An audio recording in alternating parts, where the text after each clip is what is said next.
Olá, bom dia, boa tarde, boa noite para você que nos assiste, a depender aí do horário que você está nos ouvindo. Sejam muito bem-vindos. Hoje nós estamos aqui com o William, nosso convidado mais do que especial. Ao meu lado hoje aqui, dividindo a tarefa também de apresentar o tema, o incômodo essencial de hoje, está o Mozart. Seja bem-vindo também, Tudo bem, Mozart. estamos aí novamente. Muito obrigado. É um prazer estar aqui. William, eu já gostaria de começar pedindo para você se apresentar um pouco. Conta um pouco quem é o William, um pouco também da sua infância, quais são as memórias que você coleciona aí da sua infância, o que que você gosta de fazer. Primeiramente, agradecer, né, o convite de estar aqui com vocês no Incômodo Essencial e estar contribuindo aqui com esse encontro, né, com esse podcast.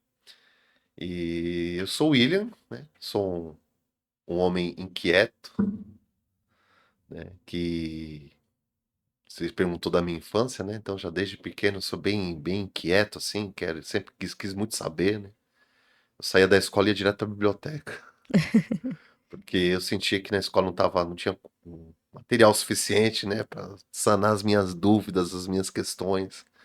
Então, desde pequeno já tinha essa mania, né, de eu precisava ir para algum lugar, pegar mais livros e aí me inscrevi na biblioteca, tinha carteirinha da biblioteca e Existe isso ainda hoje? de ir na biblioteca pegar livro? É, existe isso. Existe, Olha que legal. existe, claro. As bibliotecas são fundamentais, É né. verdade. É. Verdade. Acho que a gente se perde um pouco nessa questão de tudo tá na mão agora no celular, né? Mas a experiência da biblioteca, ela é uma É experiência, outra. Humana. é uma experiência assim, né? Realmente do sagrado, assim, né? Do conhecimento, do saber, né? Entrar numa biblioteca, o silêncio da biblioteca, né? Porque é o lugar, né? Então isso é um pouco a minha experiência, né? Então eu sempre fui muito inquieto, assim, com saber, né? Com conhecer. E sou um pesquisador, né? Então, é, a minha adolescência, né, e boa parte ali quando o início da minha vida adulta, né, eu atuei com teatro, né, então sou um ator, né, fiquei um Que bom tempo no interessante. teatro, fiquei 20 anos no teatro. E aí em determinado momento, assim, da minha trajetória como artista, né, precisei me tornar produtor cultural, porque precisava sobreviver, né, então você só ser só artista não dá, você precisa também ser gestor, né. Então fui me tornando gestor, né, depois, desse grupo nós nos tornamos uma instituição, né, e dessa instituição nós nos tornamos uma organização da sociedade civil e isso por alguns anos, né, eu fiquei ali com mais de 10 anos à frente da instituição como presidente, né. Então trabalhamos com captação de recursos, muitos Sim. projetos públicos, assim, né, na região do ABC, em Diadema, né, era a nossa sede. E atuei por muito tempo, assim, com políticas públicas, né, junto com movimentos culturais, fóruns de cultura, né, conselhos, né. E aí isso foi me levando para escrita, né. Um dos projetos que eu participava, que era o Laboratório de Poéticas, era uma revista, né, que nós trabalhávamos com etnopoética, antropologia, cultura, né. E eu tinha uma seção na revista, então eu escrevia sobre artes do corpo, né. E aos poucos também fui participando ali como editor da revista, né. Então eu tô sempre muito ligado a essa coisa de revista, né. Atualmente também sou do conselho editorial da revista Mais Educação, né. Legal. Então, também escrevo para o jornal Diário do Entorno, né, que é um jornal do entorno de Brasília, também sou colunista do jornal, escrevo toda semana, né, sobre saúde mental, sobre educação socioemocional, né. E outros temas tantos da filosofia, né. E aí então essa inquietação, né, em um determinado momento ela extrapolou e precisou que eu fosse para a carreira acadêmica para continuar a pesquisa, assim, que era uma pesquisa muito empírica, uma coisa que em algum momento me bateu, fala que eu preciso sistematizar essa experiência de vida, assim, né, Sim. de estudo, de pesquisa, de trabalho artístico, né. E aí o caminho que eu segui foi da filosofia, foi a minha primeira graduação, né. Que eu falei: "Bom, na filosofia eu vou conseguir sistematizar esse saber, né, organizar esse saber, né". E aí eu gostei tanto, que eu decidi seguir carreira acadêmica, aí eu continuei fazendo, aí fiz mestrado, doutorado, pós-doutorado, né, continuei pesquisando, assim, estudando, né. Nesse meio tempo fiz outras especializações, né? E já há alguns anos eu fui migrando assim por uma questão mesmo da vida, acho que por buscas pessoais, né? Eu fui migrando para a questão clínica, né?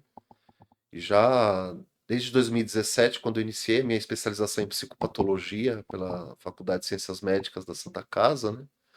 E que eu fiz uma virada mesmo assim para a questão clínica, né? Depois continuei meu trabalho como psicanalista. Hoje eu sou psicanalista clínico, né? Atuo na clínica, atendo pacientes, né? Também, na medida do possível, também dou assessorias, né? Um pouco nessa área de saúde Um mental, pouco de tudo, né? de educação socioemocional, né? Hoje atuo como professor do Instituto Ânima, né? O Ânima, ele é um braço, né? Social do ecossistema Ânima, né? Que é um holding, né? De educação. Que envolvem Embi Morumbi, São Judas, né, e tantas outras universidades. E eu atuo junto com o Instituto Ânima, dando capacitação para os professores da rede pública, né, daqui do estado de São Paulo, Minas Gerais, Pará, Goiás, né, Bahia também, né, então são alguns professores que os professores recebem a formação, né, diretamente, né, e eu atuo como educador, formador em educação socioemocional, né. Então, tô mais ou menos nesse caminho, assim, né? Fiz um caminho acadêmico, mas eu tenho uma experiência empírica, praxis de vida, né? Que me atravessa, assim, mas sempre com uma inquietação, né? Então, o incômodo é algo que me atravessa, assim, né? Achamos o ponto de contato, então. Então, assim, hoje a gente também se sente um pouco incomodado com esse mundo da informação que nos traz alguns desafios. E você comentou aí sobre a questão do trabalho, da questão emocional. Como é que você visualiza hoje a importância desse tema, que é a saúde emocional, as patologias envolvendo aí a mente, o emocional do ser humano, porque você, com mais clareza, vai falar isso para a gente. Me parece que somos uma confluência de várias questões, não só sociais, não só ambientais, não só biológicas. Parece que tudo isso não dá para você separar o ser humano. Como é que essa trajetória, os seus estudos, se liga com esse tema aí? Eu queria que você falasse um pouquinho sobre isso. Eu aproveito até para fazer um gancho na pergunta do Mozart. Você vem do teatro. Você acredita que o teatro também te trouxe uma sensibilidade maior para depois, enfim, vir trabalhar as questões relacionadas à saúde mental? Você acha que a experiência no teatro faz toda a diferença hoje na clínica e na academia? São muitas perguntas. A gente tem algumas horas, né, para responder, então tá tudo bem, né? Que ótimo. Essas Temos muito perguntas tempo. complexas, né? Vocês estão conversando com um filósofo, então tudo que vocês falam é extremamente complexo, assim, né? Eu vou abrindo, eu vou abrindo, eu vou abrindo, né?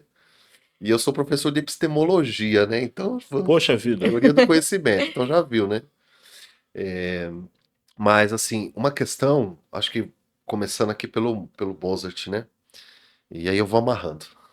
Eu vou amarrando. A arquitetura do texto. Eu aprendi isso no mestrado. Eu vou amarrando, Você vai né? fazendo, jogando um monte de ideia, depois você tem que alinhar ele para algo fazer sentido no final.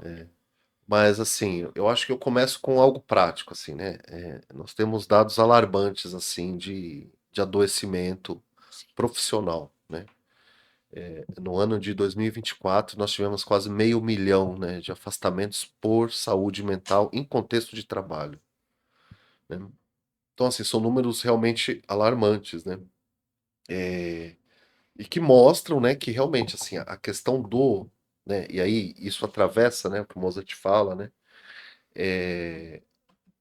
muito do que nós somos como humanos, né, e nós somos seres simbólicos, né, são atravessados por aquilo que a gente faz, né, pelas nossas narrativas, né.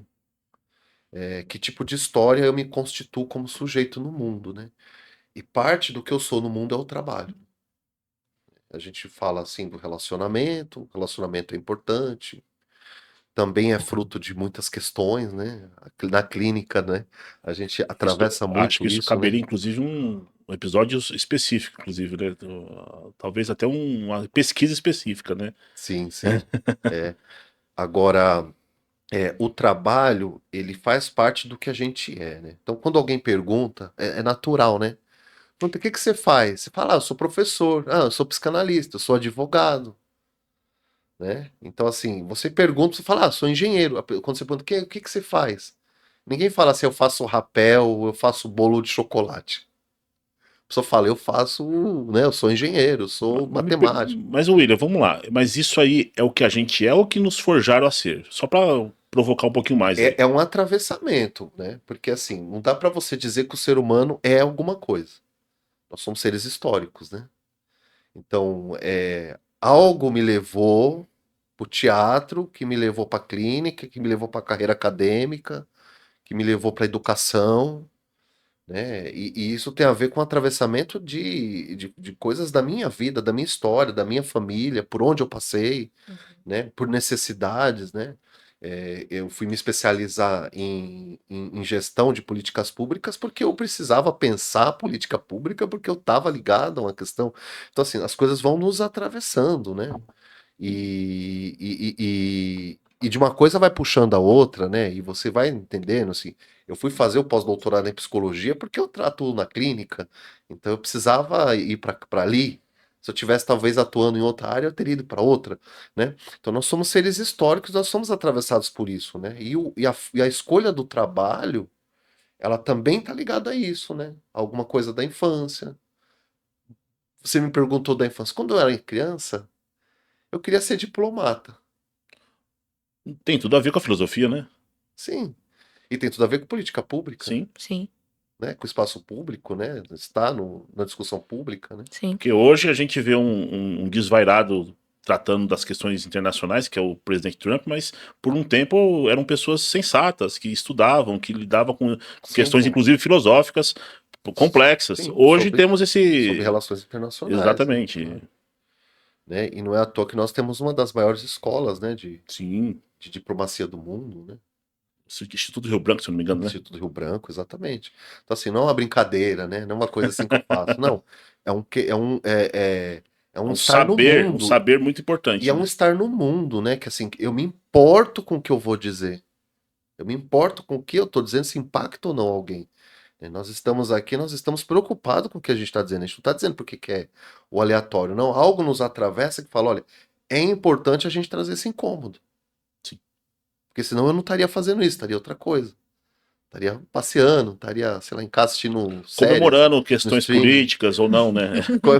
Já comemorei, já. Já fiz Abriu uma cerveja? um vinho. Ah, boa.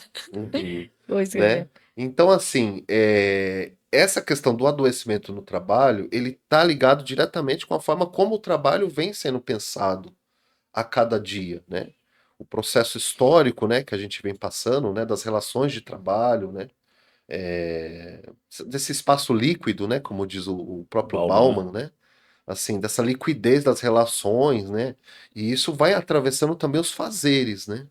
Hoje, né, você fala assim, olha, a geração Z, ela é uma geração que ela vai ter 5 profissões ao longo da vida. Ele não vai ser uma pessoa que, né, Se vai dedica a ter uma uma profissão, a um questão, fazer e tal. e vai ser engenheiro, e vai construir sua vida como arquiteto, como advogado, ou você professor. Não. A geração Z, ela já sabe que ao longo da vida dela ela vai mudar de carreira 5 vezes. Pelo menos, né? Né? Então, onde que eu consigo estruturar, por exemplo, uma identidade, um lugar de ser no mundo, né? E isso é um problema né? O problema dois é a questão da própria relação da velocidade, né? Nós vivemos a sociedade da velocidade, o Do império da velocidade, né? imediatismo. Então é tudo muito para agora, é tudo muito rápido, eu tenho que entregar imediatamente, e isso vai gerando cada vez mais adoecimentos, né? E a pressão também, né? E assim, o ambiente de trabalho vai se tornando um ambiente que começa a gerar adoecimento, né? Uma estafa excessiva, né? Uma entrega. Às vezes eu tenho que chegar mais cedo, ter que sair mais tarde, né? O presenteísmo, né? O que pro funcionário é um adoecimento e para a empresa um extremo prejuízo. Né? Porque a empresa que tem um funcionário adoecido, ela está tendo um prejuízo. Né? Porque aquele funcionário ele não está trabalhando bem, ele está adoecido, né? E a gente nunca pode esquecer que as empresas, né, elas também têm um compromisso social, né? O fato da empresa existir, né? Tudo bem, a função da empresa é gerar lucro, a gente sabe disso. Mas o fato de uma empresa gerar lucro não significa que ela não tenha uma função social. Uma empresa é uma entidade social, né? Ele é uma pessoa jurídica. Então ela é uma pessoa que existe, né, institucionalmente como um ator social, né? E o público direto da empresa é o próprio funcionário, né? E ele tem que ter um olhar sobre isso, sobre a saúde desse funcionário, né? Porque isso para a empresa é muito ruim, né? Uma empresa que adoece funcionários é uma empresa que tem muito turnover, né? Então toda hora sai um, entra outro, sai um, entra outro, então você não consegue estabelecer processos, né? É uma empresa que anda capenga, né? Uma empresa que cuida da saúde mental, né? Da saúde social, psicossocial ali do seu funcionário, ela é uma empresa que o funcionário fica.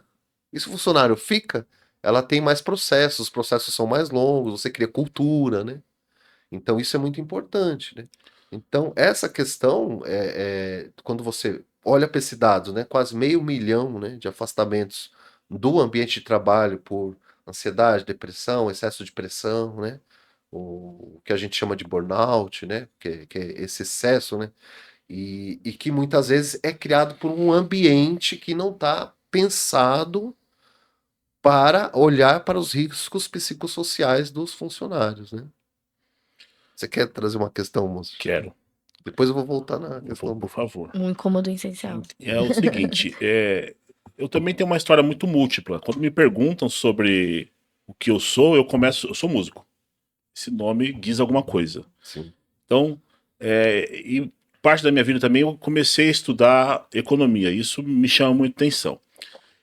Eu cunhei uma frase assim, colhendo de várias questões, que é o seguinte: o capitalismo acabou com o trabalho e transformou em pequenas funções. O que é o trabalho? É você pegar algo, matéria-prima, exercer um saber, de artesão, seja lá como for, e a partir disso trazer algo de útil para a sociedade. Antigamente a pessoa pegava todos os materiais possíveis, o couro, a cola, a costura, a madeira, e entregava tudo isso, que é o que a gente chama de sapato, por exemplo. O cara, do começo ao fim, ele desenvolvia isso.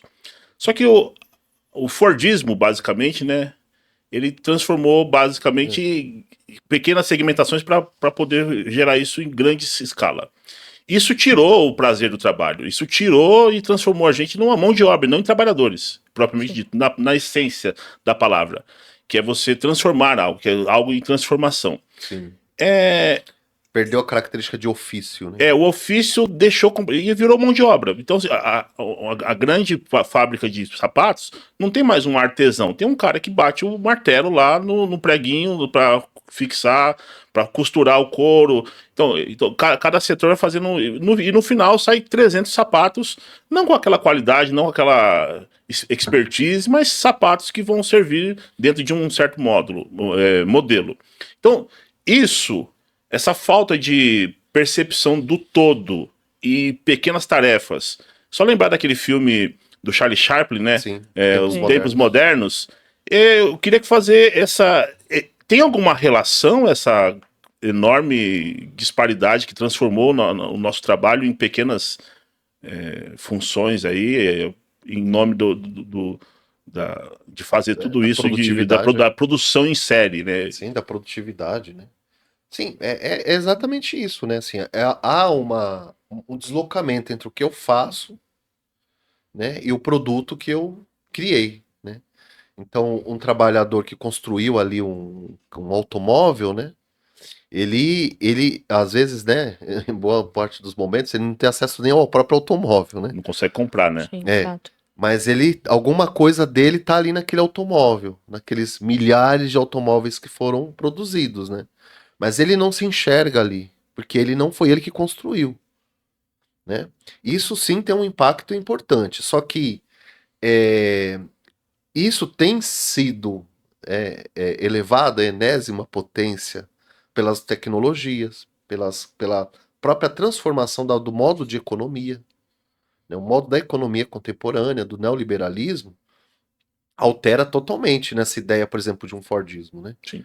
Que agora realmente é você cada vez mais, né, prescindir do humano e as tecnologias irem cada vez mais ocupando esse lugar, né? Então é tudo muito rápido, né? É tudo muito ligeiro, né? E eu preciso dar conta muito rápido, né?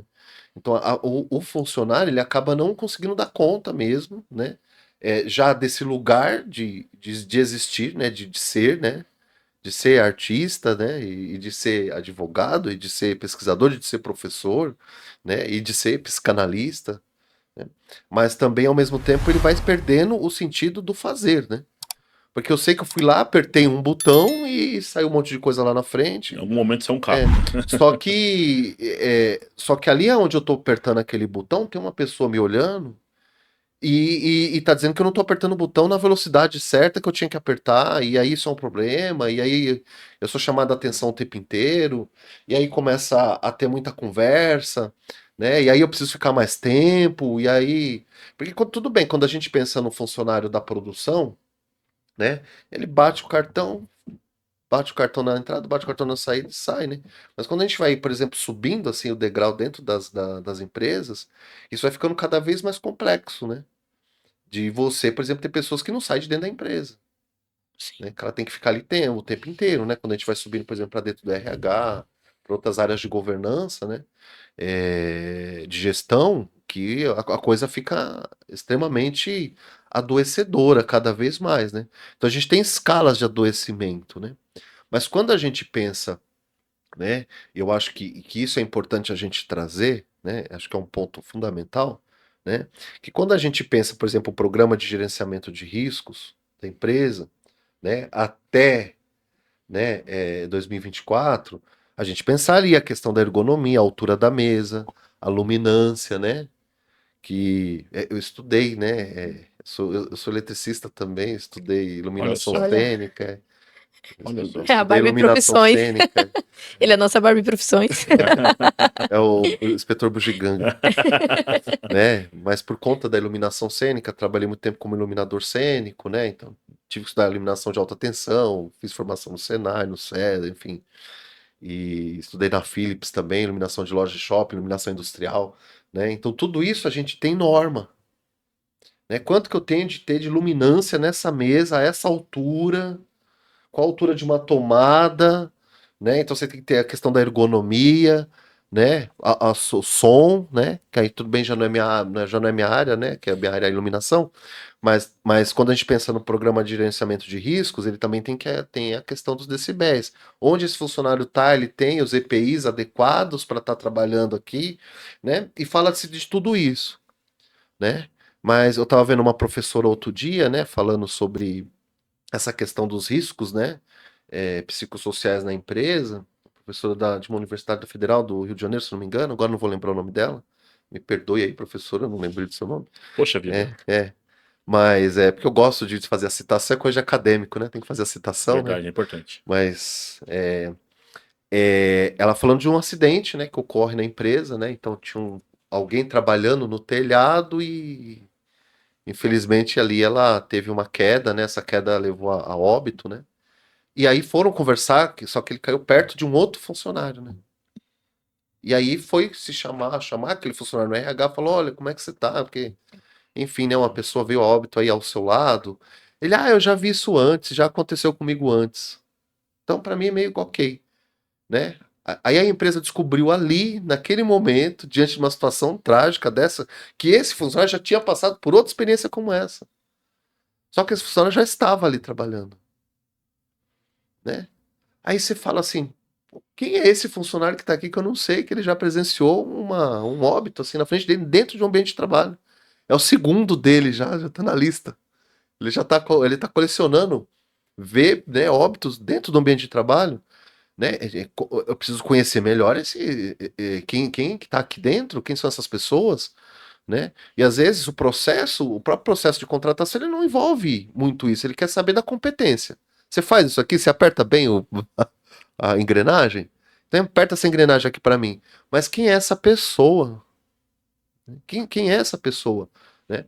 E quando então a gente começa a pensar que a partir então de 2024 e aí a partir de maio de 2025 passa a ser obrigatório, né, a NR01, né, que é uma normativa que atualiza, né, o programa, né, de gerenciamento de risco das empresas para os riscos psicossociais. Então agora não é só uma questão de bom senso, agora é lei. A empresa ela é obrigada a fazer um estudo. Ela tem que fazer um estudo, um mapeamento, né, fazer um levantamento de clima, fazer um estudo, fazer uma análise institucional, né, como a gente chama, né, na psicanálise, né, é fazer uma análise institucional, entender o funcionamento desse grupo, Isso independe se é uma igreja, meu Deus, uma empresa, se é uma escola, uma empresa de grande porte, de médio porte, de pequeno porte? todo mundo, escola, tudo tem que fazer. Igreja Você, também, se tiver alguém trabalhando lá. A igreja se também tiver vale alguém também, trabalhando lá, né? claro, tem alguém trabalhando, tem que ter. E você precisa ter um mapeamento, né? Precisa ser feito esse mapeamento, isso é lei agora. Perfeito. É a normativa, né? Regulamentadora 01. E o que seriam esses riscos psicossociais? Porque talvez isso não fique claro para nossa audiência. Sim, por exemplo, excesso de trabalho, estafa, presenteísmo. Quando você começa a perceber isso que eu acabei de falar, né, há pouco, que é muito turnover, mas por que que ninguém para nesse setor? Eu estava dando justamente uma live, né, também para falar sobre esse assunto, sobre NR01, foi especificamente sobre NR01, né, que eu fiz uma live, e uma das pessoas que estavam participando da live comentou, né, no chat, né, ela comentou que no setor dela, por um tempo, tinha um hábito de pessoas infartarem. Meu Deus, um hábito. Pessoas infartavam ali naquele setor. Tinha alguma coisa ali. Quando trocaram a coordenação, parou por um acaso, Coordenação me lembra a instituição de ensino. Por É. acaso seria isso. né? Meu Por um Deus. acaso, né? Então assim, quando Caramba. tirou, mudou, né? A gestão mudou, parou o sintoma. Aí você fala, alguma coisa tem aqui. Se teve uma, teve duas, assim, peraí, parou. Há uma possibilidade muito grande de nós termos, né, situações de saúde, isso é normal, né? Isso faz parte de ser humano, né? Sim. Acontecer alguma coisa imprevista, né? E a gente faz, enfim, isso faz parte, tipo, não tem como fugir. Vez ou Mas outra a aconteceu pessoa uma. não colabora, mantendo sua saúde em dia, Então, hábitos mas saudáveis. aconteceu uma vez. Aconteceu a segunda. Você fala, tem alguma coisa aqui que eu preciso dar uma olhada, porque não é possível, assim. Assim, não era assim a cada 10 anos, não, no período de um ano para o outro, em meses de diferença.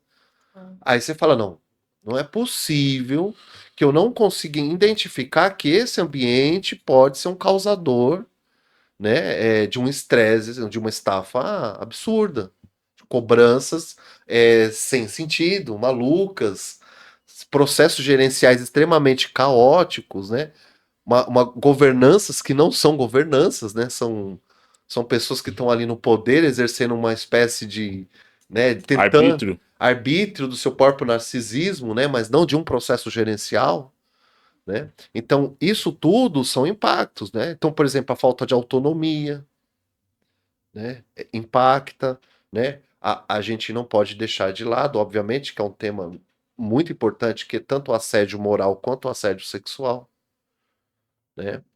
E ao cuidado, né, tanto no ponto de vista de como que esse grupo se organiza, tanto na informalidade quanto na formalidade, porque quando a gente pensa nos processos gerenciais, né, a gente sabe que tem um aspecto de informalidade, né, mas às vezes você chega numa empresa e chega uma gerência e fala, agora eu vou mostrar serviço, Opa. agora eu vou mostrar serviço.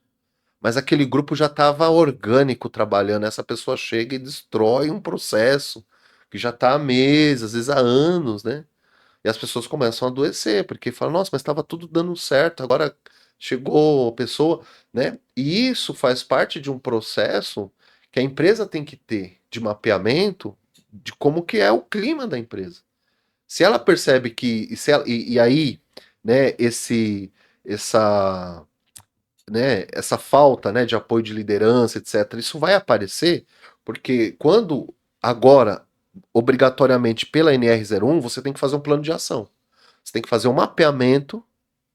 Você tem que fazer um mapeamento, né? Tem que fazer um mapeamento, fazer um levantamento do clima, fazer entrevistas, vai ter que conversar com a galera, vai ter que fazer um documento, que é um plano de ação, né? Aqui essa empresa aqui não tem, por exemplo, um veículo de denúncia que seja sigiloso, né? Não é uma caixinha de sugestões, é um veículo sigiloso para que eu possa falar sem medo de ser mandado embora de que meu gerente tá me assediando. Não precisa ser assédio sexual, mas assédio moral, né? Ele não deixa, tudo que eu entrego ele fala tá errado, tá errado, tá errado, tá errado. Porque às vezes ele tá com medo de você tomar o cargo dele. Então esses tipos de relacionamentos dentro da empresa, né? Muita fofoca. Poxa, fofoca? Isso é um absurdo. Faz parte Da da natureza humana fofocar. Né? Mas É o fio condutor da humanidade. mas quando você começa, né, que fala, fulano, e aquela pessoa vai ficando ali, tu não fala, porque não sei o que eu ouvi dizer, que não sei o que, e aquilo começa a aparecer. O RH hoje tem que ser um RH estratégico, né? O RH na empresa hoje, de boa governança, tem que ser um RH estratégico, porque ele tem que pensar subjetivamente aquele grupo. Ele não dá, não é só, ele não só paga salário. Entrega benefício, diz que tem ele esse não ou só aquele... dá vale transporte. Ele tem que pensar quem são essas pessoas, como elas pensam. Aconteceu alguma situação na família dessa pessoa, tem um filho doente, o que está acontecendo? Né? E as empresas também têm que começar, junto com esse plano de ação, oferecer, por exemplo, apoio psicológico. Né? O plano de ação ele vai ter que mitigar essas situações, e o plano de ação, ele, a partir desse momento que ele é implementado, ele vai passar agora a ser revisitado e analisado com uma certa frequência, né? A cada 3 meses eu vou fazer uma análise, preciso ver como é que tá os impactos, né? Há uma transformação ou não, eu consegui mitigar os efeitos, passar novamente testes de humor, né? De clima institucional, né? Então é muito importante. Parte do plano de ação, por exemplo, né? Ter formações, ter capacitações, ensinar, por exemplo, os funcionários a lidar com o estresse. Então, vamos ter uma capacitação aqui na empresa a como lidar com o estresse, formação para as lideranças, né? Como ser uma liderança que tenha condições estruturadas socioemocionais, né? Mas, William, vamos lá. Vou trazer uma história da década de 90, final da década de 90, começo dos anos 2000. Eu trabalhava numa multinacional automobilística que, como eu era estagiário lá, primeiro emprego que eu tive, e tinha um setor chamado serviço social. Uhum. Sempre que a assistente social aparecia no setor, alguém sabia que alguém ia ser mandado embora. A grande verdade era essa. Olha o clima que se instalava sobre... Sim. Por quê? Ou porque eu vou falar pelo empirismo, ou seja, aquilo que eu cheguei... Ou a pessoa foi numa fiscalização mínima ali na empresa e descobriu que a pessoa, por exemplo, estava ingerindo bebida alcoólica dentro do ambiente de trabalho, mesmo sabedor que era proibido. Aí aparecia o assistente social para fazer uma investigação, para saber como é que estava acontecendo e tal. Semanas depois chegava a notícia que aquela pessoa foi demitida. Sim. Então, eu gostaria que você deixasse claro para a gente que a função dessa... Pelo que eu entendi que você estava me contando aí, o RH agora vai ter que ser uma espécie de multifuncional.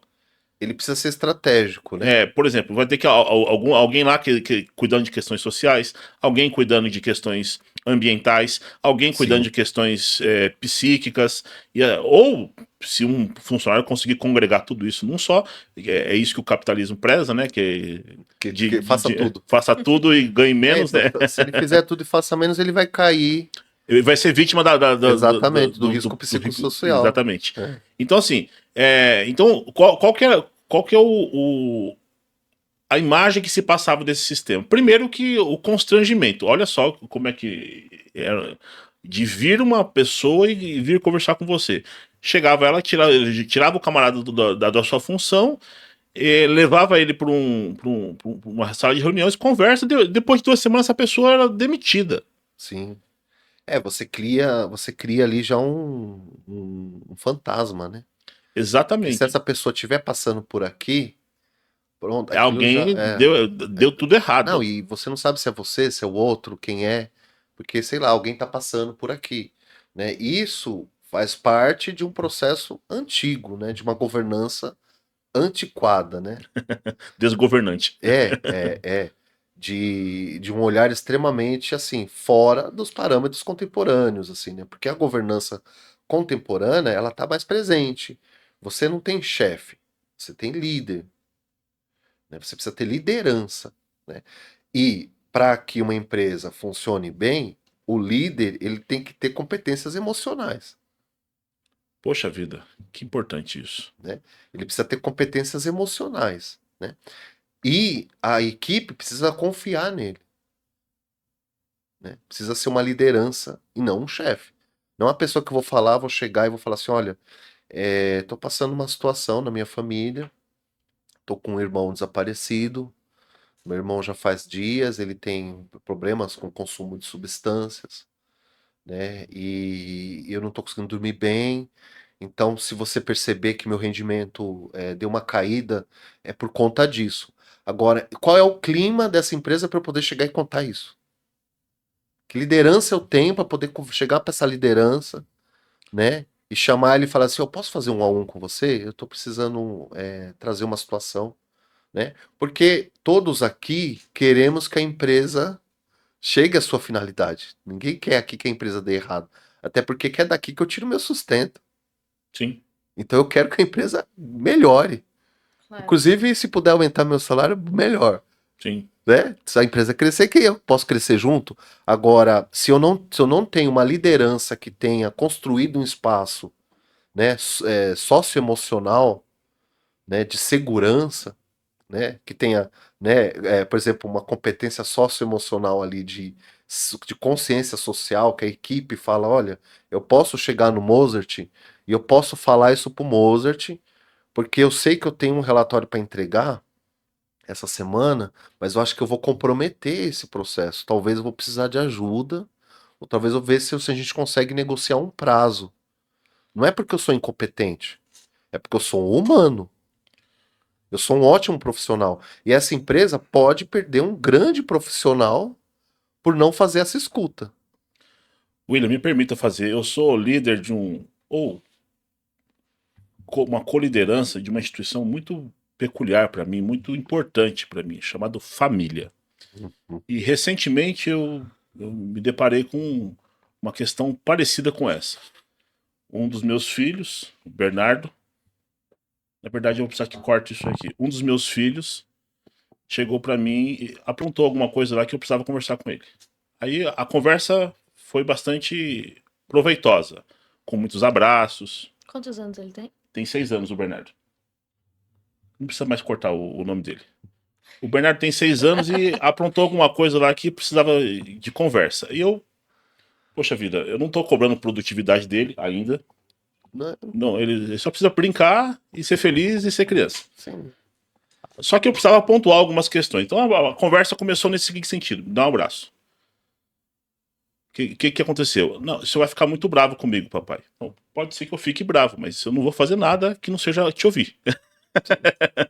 Aí ele falou assim: não, mas o senhor, eu fiz uma coisa muito feia. Não, mas o que é? Na verdade, eu já sabia, eu tinha feito uma pesquisa de campo antes, Sim. um Já tinha feito mapeamento. mapeamento de risco Sim. infantil ali. Sim.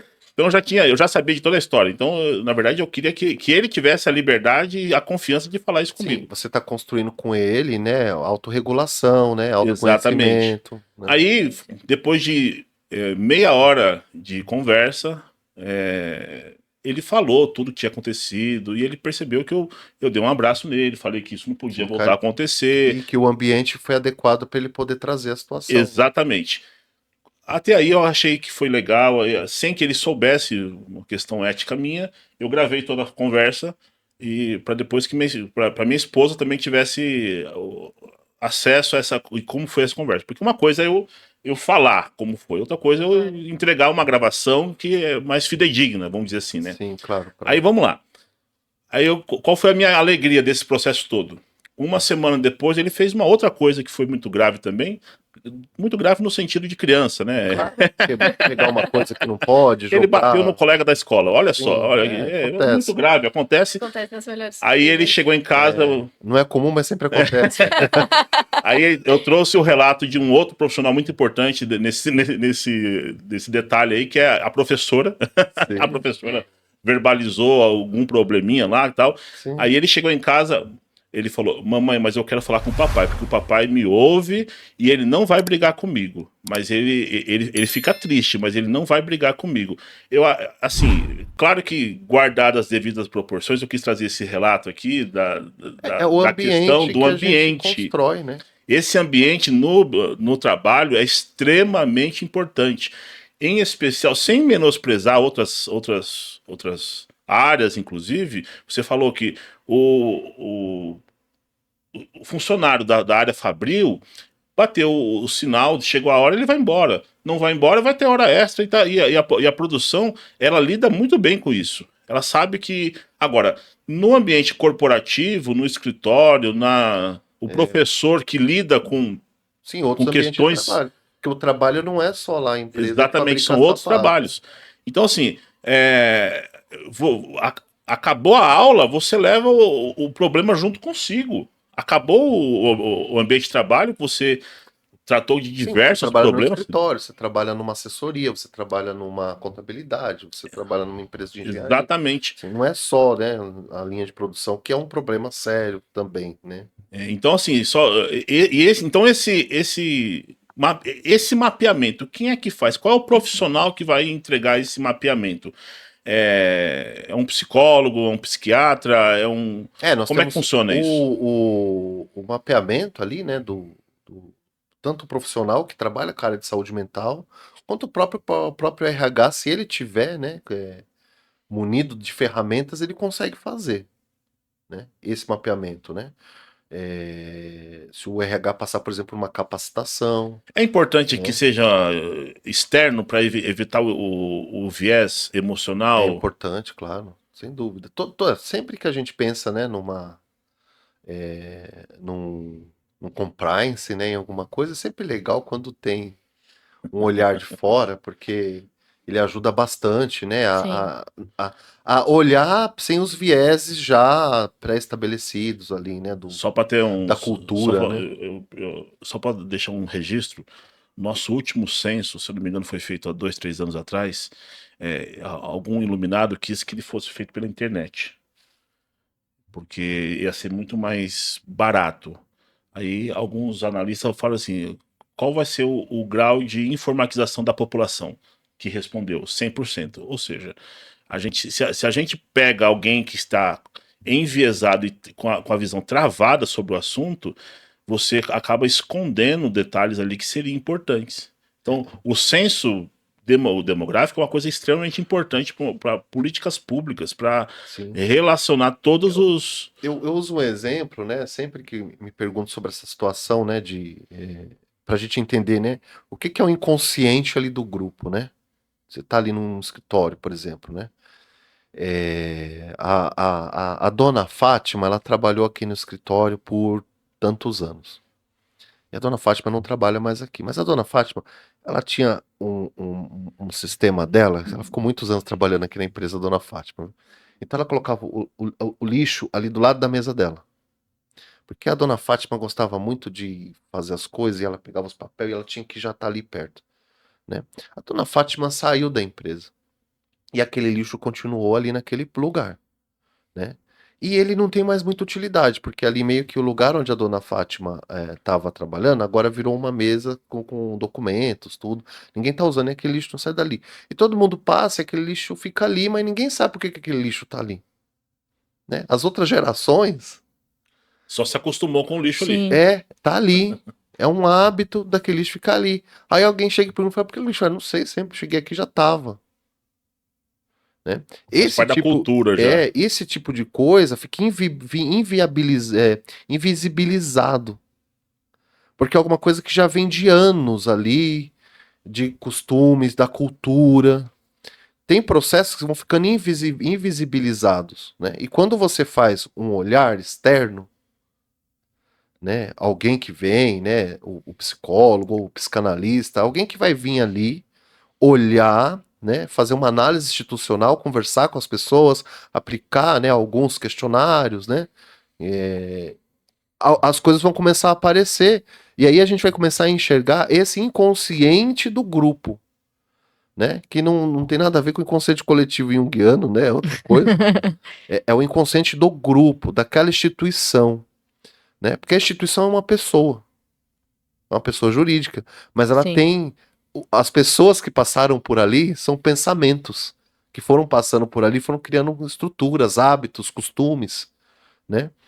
Os vários gerentes que foram passando, né? Às vezes a próprio ali o dono da empresa mesmo, né? Ele não sabe nem muito bem como é que funciona, ele sabe que o negócio sai pronto no outro lado, né? Mas a gerência, tudo isso, ela é muito importante. Por isso que hoje a gente fala muito desse espaço da liderança, né? Que tenha competências socioemocionais, né? O líder, ele precisa ter autorregulação, né? Ele tem que saber que mesmo sim, que eu esteja, isso aqui vai me causar um problema, eu preciso ter autorregulação de que eu não vou explodir com essa pessoa, eu não vou falar, pô, por que que você entregou isso aqui desse jeito? Não é assim, eu tenho que ter autorregulação. Eu tenho que falar para ele assim, falar, olha, eu recebi aqui o documento, mas eu tenho percebido algumas inconsistências, vamos conversar a respeito? Né? É ter autorregulação, né? Essas competências socioemocionais, a gente pode trabalhar também com a equipe, né? Discutir, né? Autoconhecimento, autorregulação, sim. né? Para um líder, né? As competências socioemocionais, elas são muito importantes serem desenvolvidas pelas líderes, tanto os profissionais quanto os líderes. Mas os líderes, por exemplo, eles têm que ter capacidade, têm que passar por capacitações, né? Socioemocionais, por exemplo, para eles poderem ter tomadas de decisões conscientes. Eu não posso tomar uma decisão emocional. Eu preciso parar, eu preciso pensar antes de tomar uma decisão, né? Então, para isso, eu preciso ter autorregulação antes, Sim. né? E, ao mesmo tempo, eu preciso ter empatia. Uma coisa tá atrelada à Isso vai levando outra. a outra. Mas eu preciso, para eu conseguir ter isso, eu tenho que ter autoconhecimento. Eu tenho que saber que certas coisas que me atravessam me fazem mal e vão fazer com que eu perca, né, o meu centro, né, a minha autonomia ali, né, de funcionamento. Então eu preciso me acalmar um pouco e parar, olhar um pouco mais com calma para aquela situação e falar assim, agora eu vou conversar com você daqui a pouco. Que eu já sei que é um assunto que vai me comprometer, porque eu tenho autoconhecimento, eu sei que aquilo vai mexer comigo, né? Então, são as competências socioemocionais para as lideranças, né? Mas Perfeito. também para a equipe. A equipe também passar por capacitações, palestras, formações, né? Para conseguir lidar com isso, né? William, a gente vê ganhando bastante força o debate sobre o fim da escala 6x1 aqui no Brasil. E aí, dentro disso, eu queria entender de você 2 pontos. Primeiro, a sua análise sobre a efetividade disso, quão realmente a gente consegue tornar possível o fim da escala 6x1. E, por outro lado, quais impactos a gente já veria a curto prazo na saúde mental do trabalhador e da trabalhadora brasileira? Sim, eu concordo, claro, temos que diminuir, né, o tempo, né? Mas é possível no contexto de Brasil? Qual que é a efetividade disso? Sempre é possível. Sempre é possível, ainda Sempre. mais com a tecnologia de hoje, né? Então, é Sim, possível, né? É Só, possível deixa eu só você dar um pitaco aí construindo. sobre esse assunto que eu acho que é importante a gente Sim. falar. Em algum momento da nossa história brasileira, quando cogitou-se o fim da escravidão, alguém chegou e falou assim: não, como já se viu pagar por mão de obra? Um absurdo, vai quebrar vai o quebrar o país. país, a economia vai às favas. Em outras épocas, cogitou-se, por exemplo, igualar os direitos dos trabalhadores Uhum. domésticos aos, aos trabalhadores Da comuns, indústria, da assim, indústria e do, tal. do Um comércio, né? absurdo, vai acabar com. Não acabou com nada, É. continuamos com os trabalhos do jeito que dá. Cogitou-se reduzir de 44 para 40 horas semanais. A Europa é uma realidade. Ninguém trabalha mais que 40 horas. trabalho maior que isso vai ter que ser remunerado de forma diferente. E isso no Brasil, muitas categorias já é uma realidade também. Sim, você tem categorias que trabalham 6 horas por dia. Sim. Eu estive desculpa te interromper, Claro. mas emendando, eu estive na Alemanha no ano passado. Olha que E chique. eu fiquei impressionada.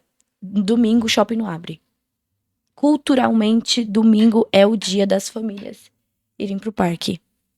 E é uma coisa tão pequena, mas que me impressionou num E que tem um grau impacto gigantesco gigantesco. na saúde das pessoas, no bem-estar, na identidade, né? Então, se eu colocar uma pessoa o tempo inteiro trabalhando, eu não estou extraindo dela qualidade. Tô extraindo mão de obra. Só que isso não é É que a qualidade. gente confunde quantidade com qualidade, né? Sempre, A gente tem essa visão de que quanto mais, melhor. Não, E não quanto é. melhor, melhor. Né? Parece lógico, né? Parece tão óbvio. O que a pessoa vai entregar em 5 dias, ela entrega em 3. Só que ela vai entregar muito, com muita qualidade, porque ela sabe que ela vai ter tempo para aproveitar. Né? Então ela vai trabalhar. Eu vou trabalhar de segunda a quinta. Sexta-feira, sextou, cara. Não é dia de trabalhar. Entendeu? Vou sair, vou resolver coisas. Preciso resolver questões. Eu preciso sair, quero Preciso viajar. viver, fazer nada. Eu preciso não ser, né, aquela pessoa dali. Eu posso agora conviver com a minha família, né? Essa questão de você diminuir a carga de dias de trabalho vai qualificar o trabalho. Vai qualificar, eu vou ficar melhor, eu vou me sentir melhor, mais contente. Eu vou ficar mais contente. Né? Então, assim, eu naturalmente, quando eu monto a minha clínica, eu não atendo de segunda. Por quê? Porque eu não quero, não faz sentido. Né? Recentemente eu vi eu tenho sábado, domingo, não marco. Não é para marcar, porque não é para isso. Só para trazer como exemplo também, para enriquecer a discussão, um grande ator aí famoso, Antônio Fagundes, ele simplesmente rompeu grandes contratos com a Globo, que é a grande produtora aí, que fez ele ser quem ele é. Ele falou assim, não vou gravar todo dia, só vou gravar quarta, quinta e sexta. Não, segunda, terça e quarta, eu não sei, só 3 dias. Por quê? Porque quinta, sexta, sábado e domingo eu quero me dedicar a ser eu. A ser ator de teatro, que é o que ele gosta muito, né? Ele tá em temporada com os espetáculos. Isso. Então, assim, mas o contrato. Não vou mais, não vou assinar. Por quê? Porque aí a grande questão é a seguinte: ele é um Antônio Fagundes. Exatamente. Isso deveria ser com todo mundo. Não é todo mundo que tem esse tipo de privilégio. Exato. É um grande privilégio ser quem é. Todo mundo quer essa pessoa com a marca, né, tal, virou Agora, eu gostaria de introduzir um tema aqui que é a diversidade. Tá. Isso é importante para os negócios, isso integra aquela forma padronizada, só vou... em outras épocas eu vi que uma churrascaria famosa em São Paulo começou a ter processos por conta de racismo, porque ele não aceitava, por exemplo, que os seus garçons só fossem de linhagem X ou Y. Tinha que falar com sotaque gaúcho, tinha que falar... Uma grande questão que envolvia, inclusive, racismo. Sim. Gostaria que você falasse um pouquinho sobre esse aspecto e como isso pode impactar. Como já se acostumou com diversas perguntas, eu não vou deixar só uma pergunta. E como é que o trabalhador resolve isso? O trabalho traz problemas para ele que ele vai ter que resolver. Eu gostaria que você falasse um pouquinho sobre isso. E trago ainda mais um ponto. A diversidade no ambiente de trabalho ajuda a tornar os profissionais mais sensíveis, os profissionais do RH, a estes trabalhadores que precisam desse acolhimento, que precisam desse acompanhamento, dessa escutativa? Bom, aí vocês querem que eu escreva uma tese, mais uma tese. Mais uma, né? Tese. Em pouco tempo, inclusive. Em 1 minuto, né? Peraí, deixa eu fazer um corte bom aqui para vocês. Vou fazer um bom corte, né? A empresa, ela precisa pensar em inclusão e diversidade. Inclusão e acessibilidade. Né? Isso são pontos fundamentais, né? A empresa que consegue pensar inclusão e acessibilidade, que isso envolve, né, a questão da diversidade, né, que envolve a questão do gênero, da orientação sexual, né, pessoas com deficiência, né, pessoas com deficiências físicas, intelectuais, etc, etc. Isso faz com que a empresa se humanize e torne a empresa mais produtiva. Porque as pessoas ali dentro, elas se enxergam. Ela enxerga um tio, ela enxerga um filho, ela enxerga um familiar, um pai, uma mãe, né? A gente também tem a questão etária, que é importante, né? As idades, né? Também isso é importante, né? Então, quando a gente pensa numa empresa que, por exemplo, combate o racismo, combate a homofobia, né? Combate o assédio contra as mulheres, faz uma equiparação salarial, né? E isso faz com que a empresa se torne mais produtiva, se torne mais rica, né? Porque os funcionários ali vão trabalhar muito bem. Eles vão se enxergar, né? Eles vão se enxergar, eles vão se ver ali, né? Eles vão poder ter representatividade, né? Eles vão ver a vida, né? Eles vão enxergar a vida deles, que é a vida que ele encontra no dia a dia. Na família, em casa, né? Nos amigos, no transporte público. Ele vai ver isso reproduzido ali dentro. Com respeito, com dignidade, né? Com apoio, né? Então isso é fundamental, né? A inclusão e a diversidade, né? Então quando a gente pensa em inclusão, né? Acessibilidade, né? Você ter ali pessoas com deficiência ali dentro, né? Mas também pessoas com transtornos, né? De ordem mental, por exemplo, eu poder conseguir acolher pessoas que tenham outros problemas, né? De ordem de saúde mental, por exemplo, né? Isso faz parte de um ambiente no qual fala, cara, é esse o lugar onde eu quero estar, né? A sua empresa vai ser aquela empresa que é conhecida e fala, os melhores profissionais querem estar nessa empresa, né? Porque o melhor profissional, ele não tem cor de pele, ele não tem orientação sexual, simplesmente é bom. Ele só é bom no que faz. E se eu quero ter o melhor profissional, a primeira coisa que eu tenho que olhar é para a diversidade dele, olhar para a sua singularidade, né? Eu tenho que garantir que essa singularidade ela possa ser dita, né? Ela possa aparecer e ela possa ser afirmada, né? Como mulher negra, né? Por exemplo, ela possa ser afirmada ali como mulher negra. Ela possa afirmar a sua negritude, né? Utilizando, por exemplo, adornos que interessem a ela. E isso também tem a ver com a questão da religiosidade. Sim. Inclusão e acessibilidade também tem a ver com religiosidade. Assim, eu posso ter o direito de me apresentar como eu sou. E isso ser acolhido naquele ambiente. E isso eu vou ter o melhor profissional possível. O profissional que vai estar extremamente engajado com a finalidade da minha, né, instituição, né, da minha corporação. Ô, William, mas também como que a gente aprofunda esse enfrentamento ao racismo, ao machismo, etc. Porque, por exemplo, vou trazer uma historinha aqui que eu acho que vocês já conhecem. O McDonald's, no Dia da Mulher, uma certa feita, colocou todas as mulheres para trabalhar, porque era o Dia da Mulher. Quanta Assim, sensibilidade, meu Deus. sabe? Chega a ser cômico. Aí é um problema no RH, né? Sabe? Chega a ser cômico. Aí tem um problema lá no RH. É Dia da Mulher, então só a mulher vai trabalhar. Não, elas querem um dia de descanso. Então, pois é. Como que a gente realmente enfrenta o racismo, o machismo dentro das corporações? É algo, tem uma forma esvaziada. É algo até delirante, né? Quando a gente pensa numa situação dessa, assim, alguém tá alucinando, né? Ele não dormiu bem, ou tomou alguma coisa aí que não fez bem pra cabeça. Não, né? teve. Só pra contextualizar, recentemente teve um partido que fez uma campanha super engajada sobre as mulheres e o outdoor tinha 3 homens. Desejando Feliz Dia das Mulheres. Então, assim, até que ponto. Bom, só para relembrar também, o Banco Real, em outras épocas, ele era um banco que tinha como viés comunicativo um banco que respeitava o meio ambiente. Aí um dia foram investigar. Qual banco, perdão? Banco Real. Não é da sua época. Já existia um banco chamado Banco Real. Já existia um banco chamado Bamerindos. Tem tudo isso. Tinha até uma propaganda que ficou famosa, né? Tinha um chamado Unibanco. Oficialmente ele existe. Existe, mas tá interno. Tá internalizado só. Então, o que acontece? Esse banco tinha como... Ele tinha como primado aí de comunicação o meio ambiente. Aí descobriu, vamos investigar isso aí. quanto que ele gastava, eu vou falar números aproximados, quanto que ele gastava com o meio ambiente? Sei lá, 50 mil por ano.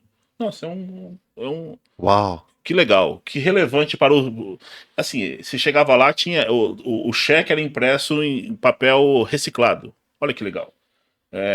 Tinha uma série de questões assim, Sim. tinha assim, uma comunicação muito forte nesse aspecto. Aí foram descobrir quanto que ele investia em meio ambiente, 50 mil por ano. E quanto que ele investia em propaganda para falar que ele era bom em meio ambiente? Mais de 5 milhões. É algo descomunal. Para construir um branding, né? Então assim, o que eu quero dizer é o seguinte: a empresa, para além de parecer, ela tem que ser. Então, uma empresa que de Perfeito. fato respeita a diversidade, ela não precisaria fazer propaganda disso. As pessoas falariam dessa empresa com essa qualidade. Agora, se ela precisa vir a público, aqui nós respeitamos tal coisa, aqui fazemos isso, eu sempre fico com o pé Talvez atrás. ela não respeite tanto assim. É complexo, né? Essa questão, assim, Extremamente. porque existe o setor de marketing da empresa que cria marca, que faz o branding, né? Agora, Tem uma questão também de prestação de contas, muitas vezes, né? agora olhar para isso realmente é discrepante, né? Obviamente, o exemplo que você está usando, né? E aí isso entra na questão, né, da pergunta, que como que a gente faz esse enfrentamento? Ele é um enfrentamento que é um enfrentamento social, né? A empresa, né, a corporação ali, né, o espaço, o mundo corporativo, ele precisa se apropriar desse debate. Precisa se apropriar disso para que isso faça parte desse conjunto. Só que ali são pessoas.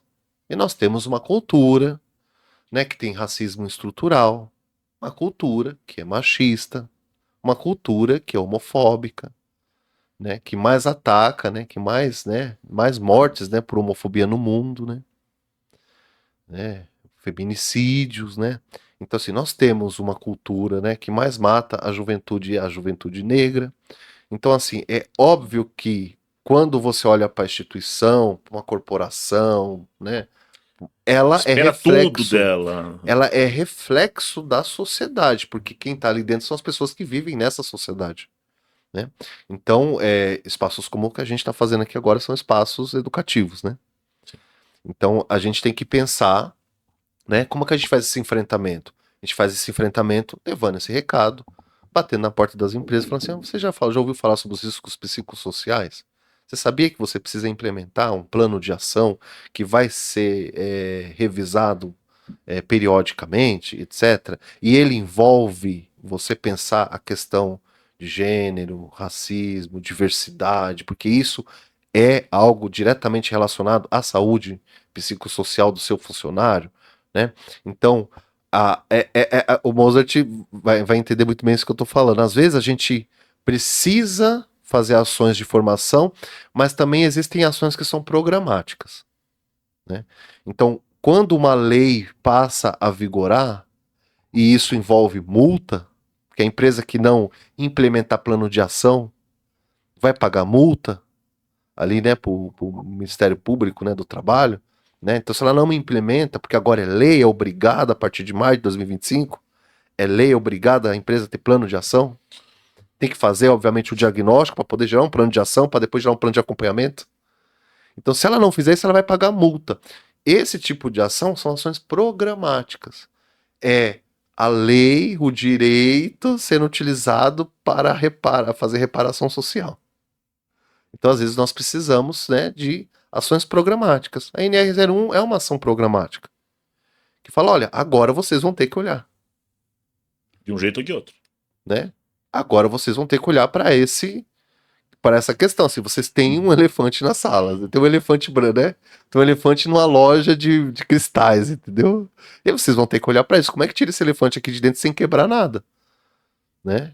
E aí começa todo o processo da cultura disso se tornar aos poucos. Porque a gente constrói a história, né? A gente constrói um ambiente civilizado, né? Faz parte, né? Acho que isso faz parte da modernidade. Acho que o direito nasce nesse lugar moderno de falar, ó, gente, calma. Precisamos começar a pensar como organizar essa civilização, né? Ó, William, eu deixar um recado aqui expressivo na minha visão. Essa mesa aqui tá por uma jornalista, Sim, um filósofo, psicanalista, especialista em R1 e um músico, que nas horas vagas é advogado e professor. sim. Por que que é importante isso? O direito tem essa falsa ideia de que vai resolver tudo. Aliás, nasce daí parte da empáfia que nos é dada no próprio ambiente acadêmico, o pessoal do direito. Os funcionários da faculdade reconhecem o estudante de direito quando ele vai fazer a matrícula, Uhum, porque ele já exige uma série de coisas, já reclama de tudo, antes de começar. sim. Em conversa com os meus colegas funcionários da instituição que eu leciono, eles falam, professor, a gente conhece o seu estudante, o seu aluno, quando ele vai fazer a matrícula. Mas, então, assim, o direito precisa ter essas conversas multidisciplinares, Uhum. exatamente porque a gente não resolve o problema, a gente só força a pessoa a fazer. Então, são ações programáticas, né? Então, assim, É você construindo um ambiente esse ambiente, jurídico para que a sociedade dê passos, né? a gente só consegue, no máximo, forçar essa pessoa através de um convencimento do qual vai doer no seu bolso se você não fizer. Agora, efetivamente, como vai ser feito, como vai ser acompanhado, isso é um trabalho que o RH tem que fazer com a sua equipe multidisciplinar e o empregado, o funcionário, tá ali para fiscalizar isso também de forma efetiva. Então, o direito, ele tem como você diz, ações programáticas, ele te dá um tempo. Ó, Você tem um ano. Teve ó, um ano. para você se adaptar. Aí quando chega, não é um absurdo. Não é absurdo nenhum. Você teve um ano para você fazer isso. Então vou aplicar multa. Recentemente eu me deparei com um detalhe importante. Qual é a grande questão que nos debatemos no direito, sob a ótica da teoria do direito e tudo mais? Primeira pergunta que se faz e é muito relevante: o direito é uma ciência? Aí não vou nem deixar o William responder essa pergunta, porque isso aí a gente pode falar alguns meses sobre Fazer isso. uma pergunta dessa para um epistemólogo. Então assim, por quê? Aí eu faço o seguinte exemplo com os meus alunos. Pego o meu apagador e solto ele. Ó, isso aqui vai para o centro. Todas as coisas que você soltar e não tiver uma força segurando ele contraposta, ela vai cair. Seja um piano, seja uma pena, vai para o centro. Talvez a pena por uma resistência no ar vai ter uma folha aberta, também vai ter uma resistência maior, vai fazer alguns caminhos, mas tudo vai para o chão. O direito tem sempre essa. Daqui um ano você vai ter. Aí chega lá, alguém faz algum tipo de jogada política que não é para mais um ano. Então, assim, o direito tem essa peculiaridade, e o Hans Kelsen ele falava que a gente muda a sentença, desculpa, a gente muda conceitos biológicos. Para a biologia, morte é morte.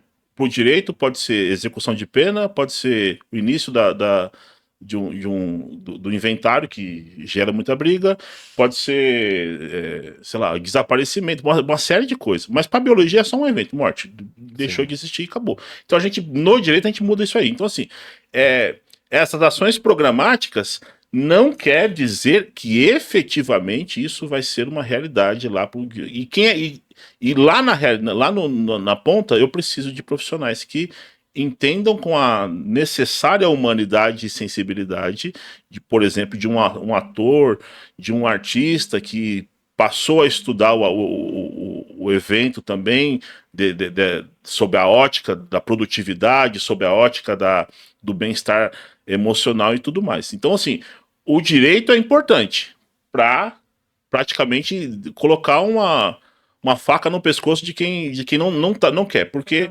simplesmente a pessoa não quer. O capital ele quer maximizar os seus lucros e reduzir ao máximo os seus custos. E é isso que é interessante a gente pensar, porque a gente pode tanto levar o recado de que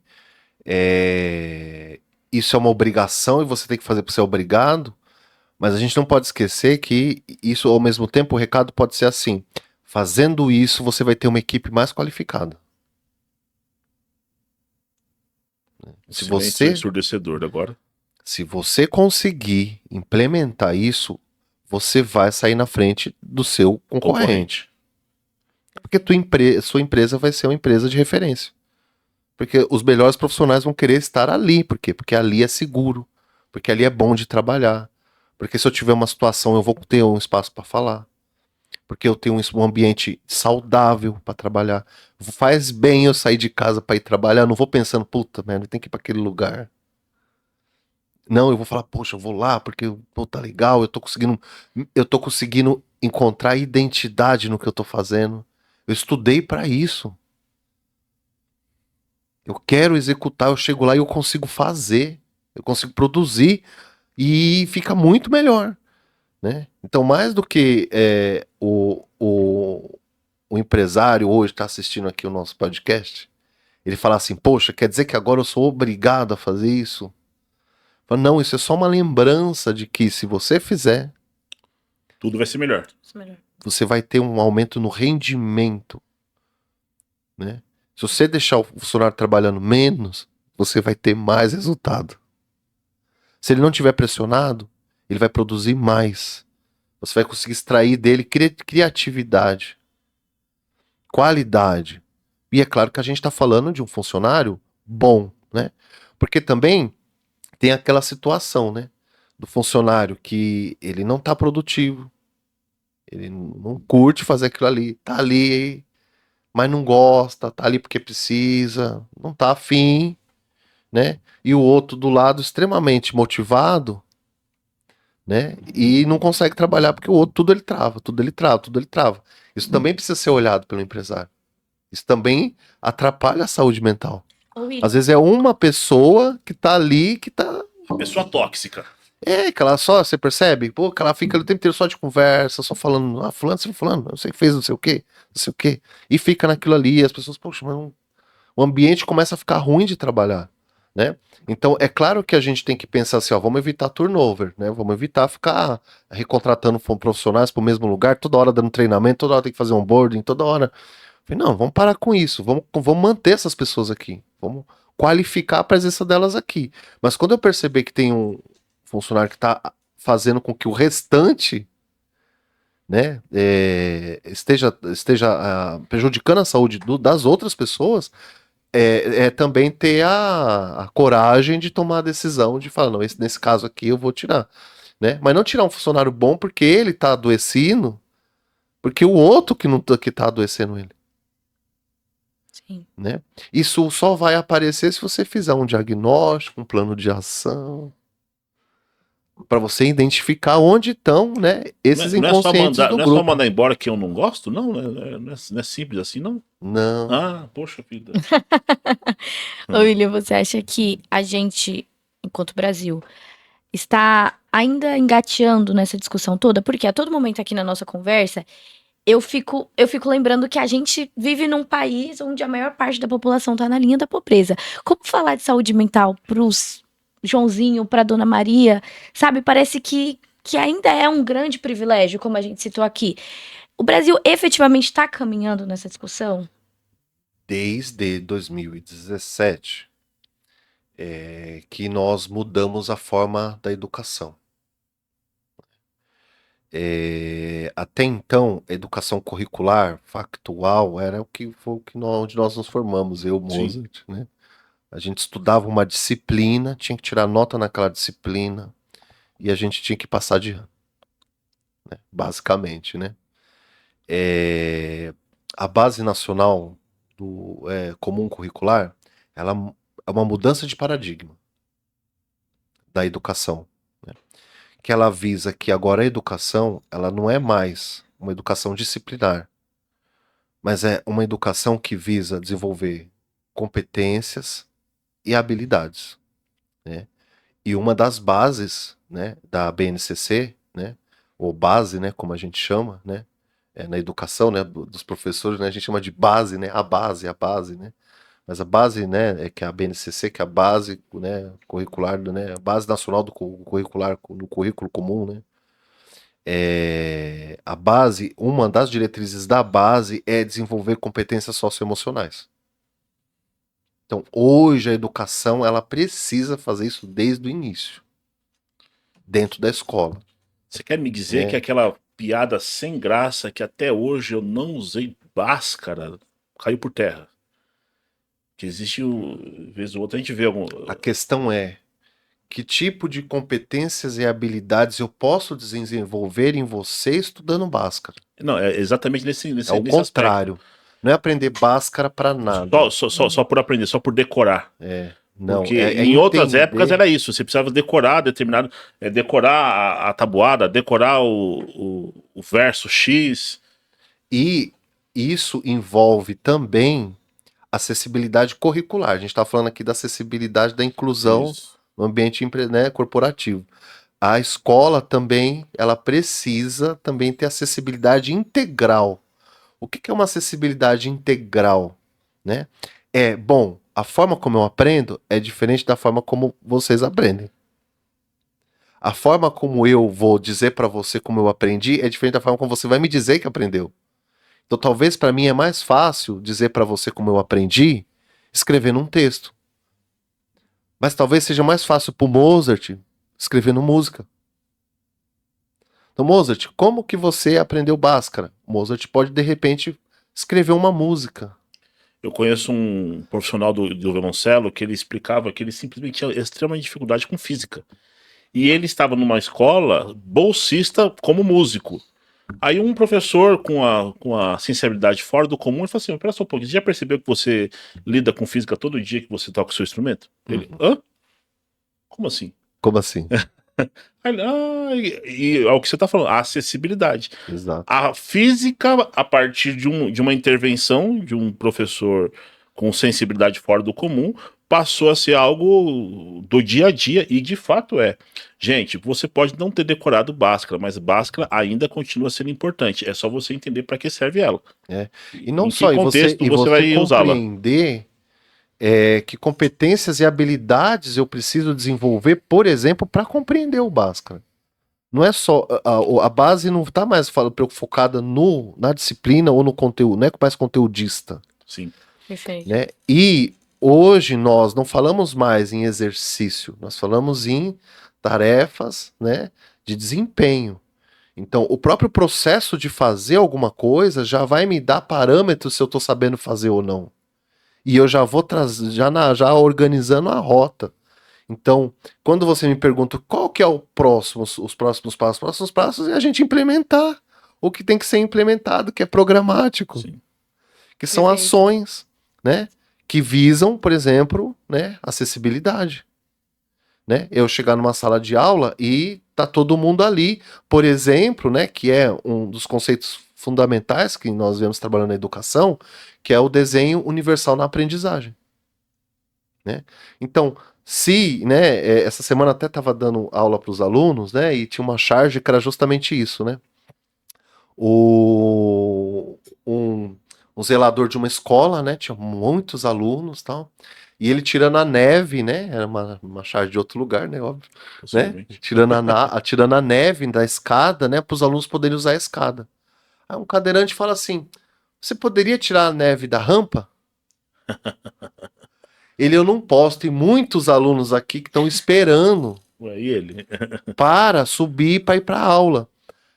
Tá, mas se você tirar a neve da rampa, eu subo e os outros sobem na rampa também. Aí você faz um serviço só. Olha só. Isso é desenho universal de aprendizagem. Né? O Então, princípio da... se uma pessoa, né, com déficit, né, intelectual ou deficiência intelectual consegue aprender, o outro também consegue, com o mesmo material. Eu só preciso pensar desde o início para que qualquer um consiga entender que isso aqui é um copo.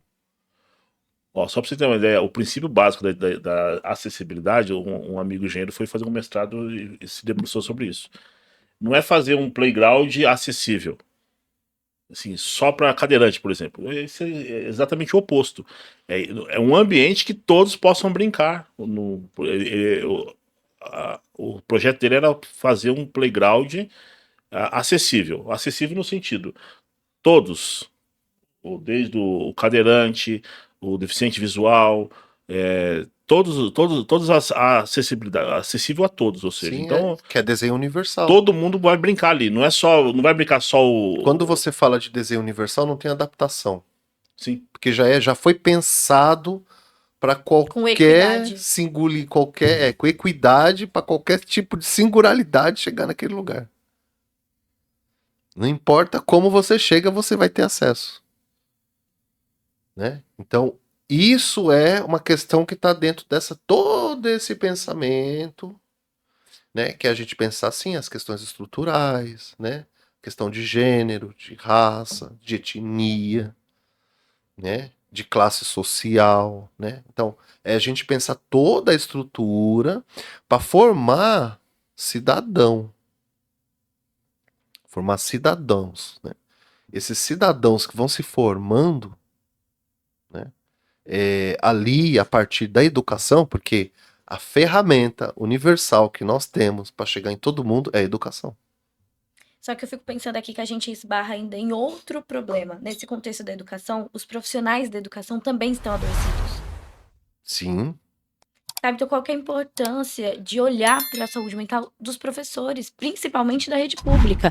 E eu falo assim, tendo NR01 tá aí para isso.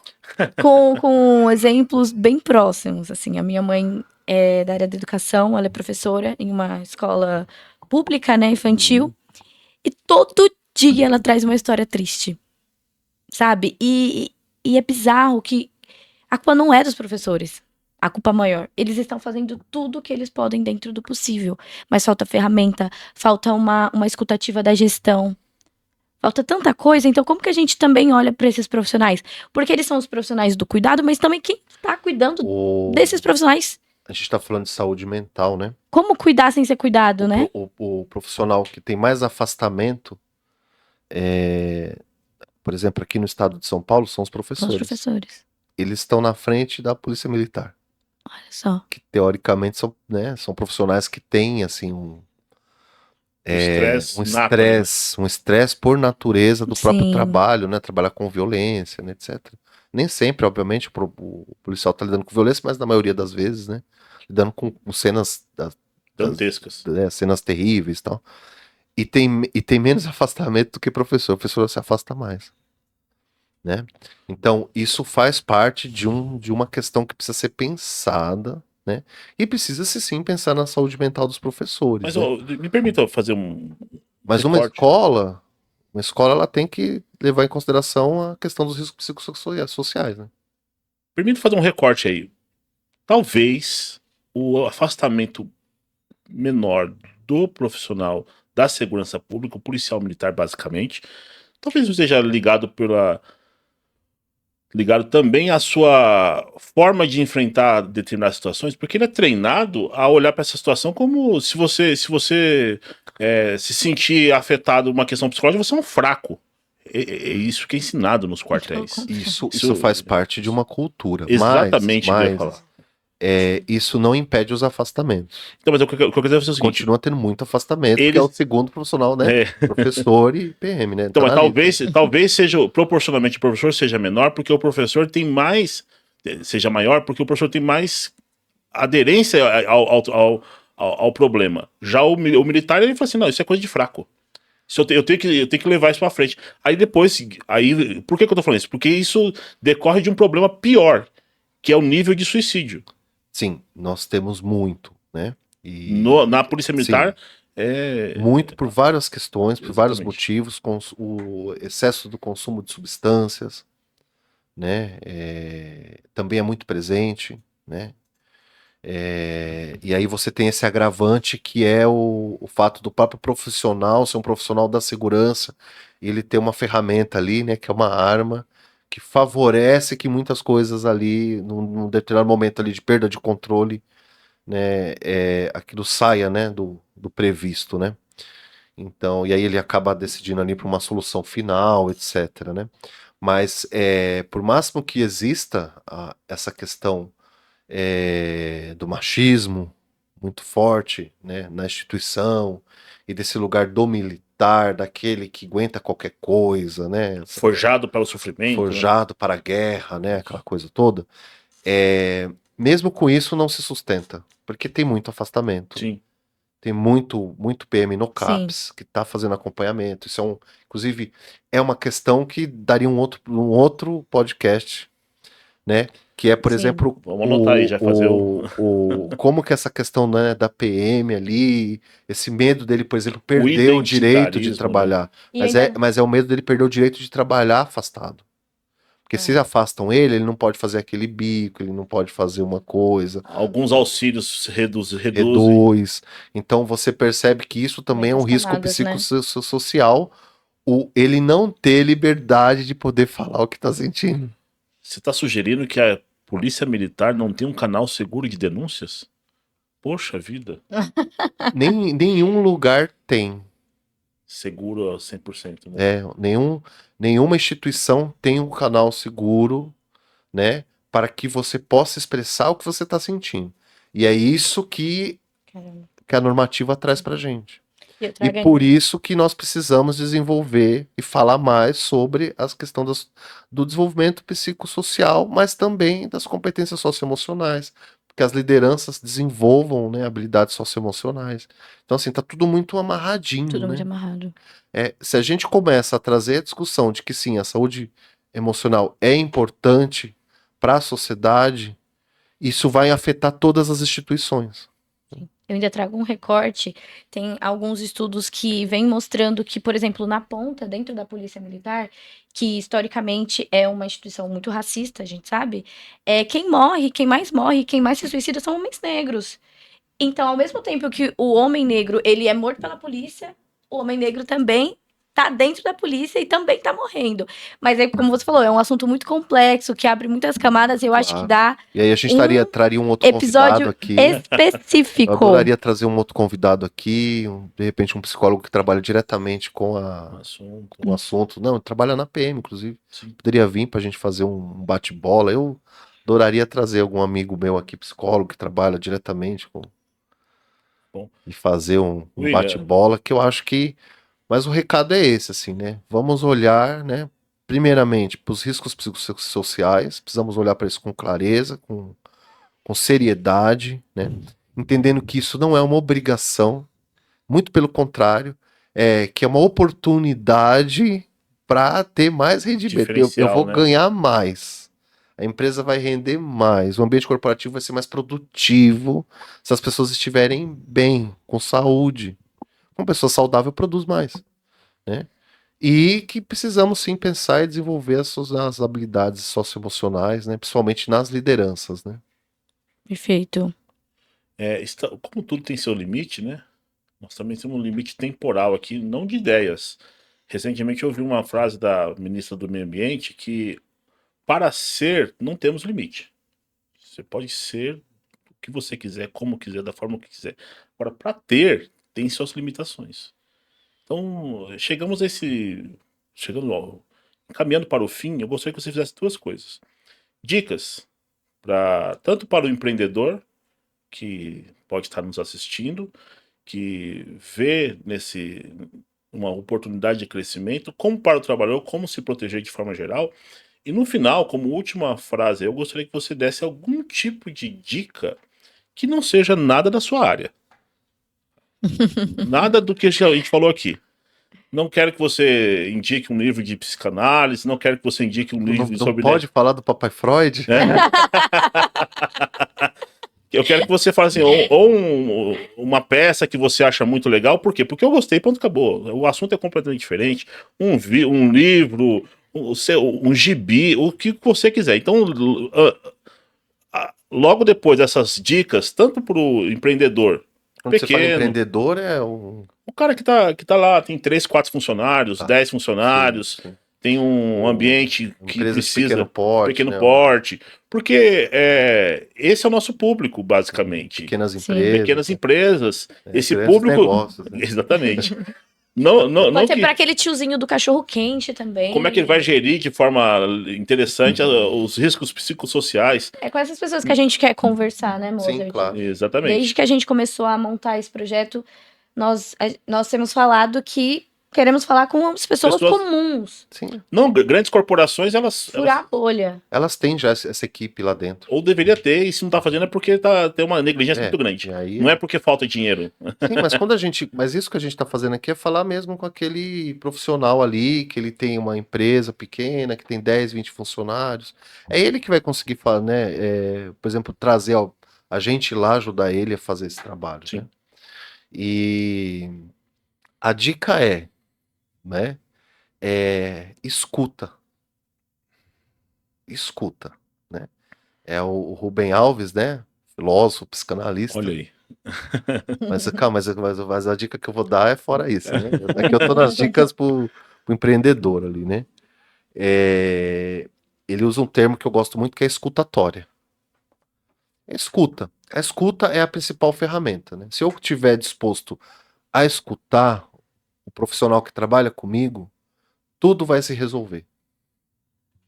Tudo vai se resolver. Seja para que a gente avance junto, seja para a gente não, que a relação não vai continuar daqui para frente, porque também faz parte da vida as separações. Sim. Poxa vida. Também faz parte da vida, né? Olha, a gente também não deu fit, tá ok, né? Mas é importante eu escutar, porque se eu não escutar, talvez o que está invisibilizado é porque aquela pessoa está com medo de dizer, está com medo de falar e ser mandado embora.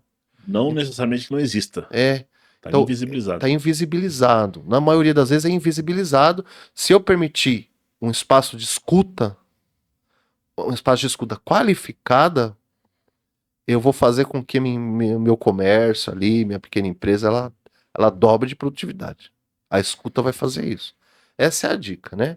E procurar o profissional que vai te ajudar a melhorar essa escuta, né? Então você vai procurar fazer. Se você não faz, faça terapia. Poxa vida.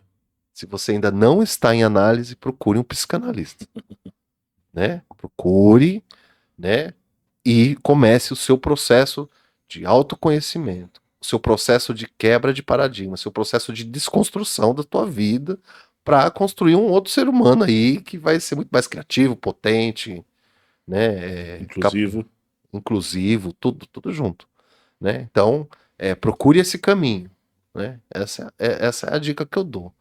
Agora, se eu fosse sair totalmente, né, de tudo aqui, né, eu traria uma palavra, acho que é uma palavra assim que ela é pouco compreendida, mas ela é muito utilizada, que é o amor. Acho que o amor é a maior ferramenta que a gente tem na vida para resolver qualquer coisa. É conseguir fazer as coisas com amor. Eu preciso, em primeiro lugar, me amar, né? Preciso me amar, né?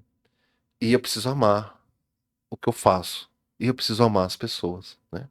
A gente vive em grupo, né? A maior tecnologia, né, que a gente desenvolveu na humanidade foi a tecnologia do cuidado. Senão a gente não estava aqui como espécie, né? A gente não teria chegado aqui onde a gente chegou se não fosse um cuidando do outro, né?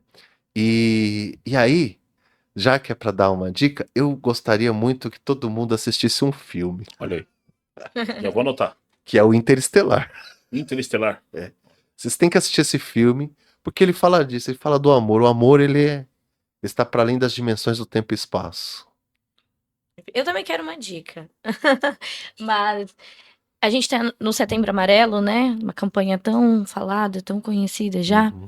Mas para quem não tem recursos mesmo, porque a terapia é um serviço caro ainda. CVV 188. É o número que você vai ligar.